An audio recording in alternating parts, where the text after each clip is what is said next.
Details చూస్తే రంగారెడ్డి జిల్లా చేవెళ్ల గ్రామంలో బాలాజీ శ్రీ వెంకటేశ్వర స్వామి దేవాలయంలో వైకుంఠ ఏకాదశి ఉత్సవాలు అంగరంగ వైభవంగా నిర్వహించారు. ఉదయం నుండి ఆలయంలోకి భక్తులు విచ్చేశారు. ఈ సందర్భంగా చేవెళ్ల మాజీ ఎంపీ కొండా విశ్వేశ్వరరెడ్డి, చేవెళ్ల మాజీ ఎమ్మెల్యే రత్నం ఆలయంలోని స్వామివారిని ఉత్తర ద్వారం గుండా దర్శించుకొని ప్రత్యేక పూజలు నిర్వహించారు.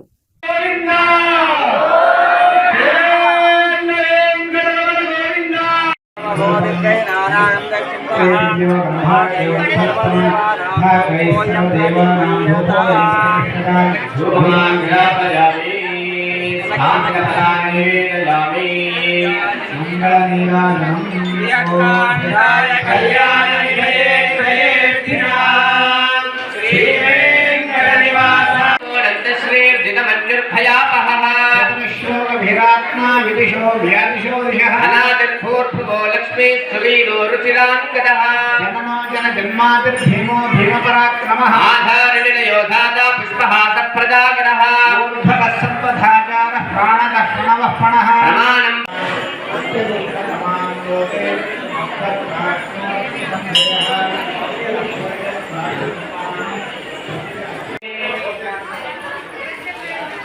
అందరూ కూడా ఇక్కడ కూర్చున్న వాళ్ళందరూ కూడా ఒకసారి గణపతికి నమస్కారం చేసుకోండి. భోల్ గజానన భగవాన్ కి జై. మహాగణాధిపతయే నమః. ప్రార్థనా పూర్వక నమస్కారాన్ సమర్పయామి. తతః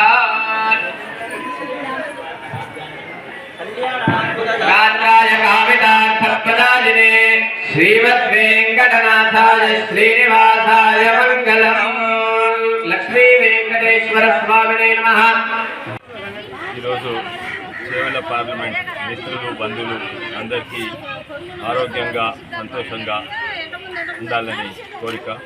ఈరోజు ఇక చేవెళ్ల గుడిలో ఎంతోమంది వేలాది మంది వచ్చింది. చాలా ఆయన పాల్గొన్నందుకు చాలా సంతోషం.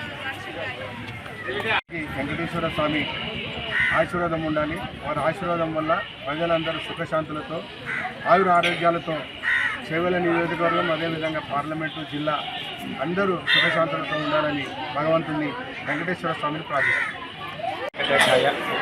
శ్రీ చేవెళ్ల బాలాజీ వెంకటేశ్వర స్వామి దేవస్థానం చేవెళ్ల నేటు ఇవాళ వైకుంఠ ఏకాదశి సందర్భంగా స్వామివారి దేవాలయంలో ఉత్తర ద్వార దర్శనము ఏర్పాటు చేయడం జరిగింది.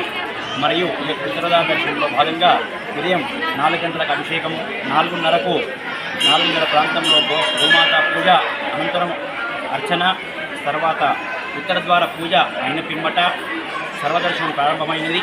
అలాగే 10:30-11 ప్రాంతంలో లక్ష తులసి పుష్ప అర్చన అత్యంత ఘనంగా వైభవపేతంగా జరిగినది. 1:30-2 గంటల ప్రాంతంలో భక్తుల రద్దీ కాస్త తగ్గిన తర్వాత గరుడ సేవ కూడా నిర్వహించబడును. రాత్రి 7 గంటల ప్రాంతంలో మొదటి పూజ, హారతి, పౌర్ణమి సేవ జరిగింది. కావున భక్తులందరూ కూడా అధిక సంఖ్యలో వస్తున్నారు. ఇంకా కూడా వచ్చి స్వామివారి దర్శనాన్ని చేసుకోగలం. మనం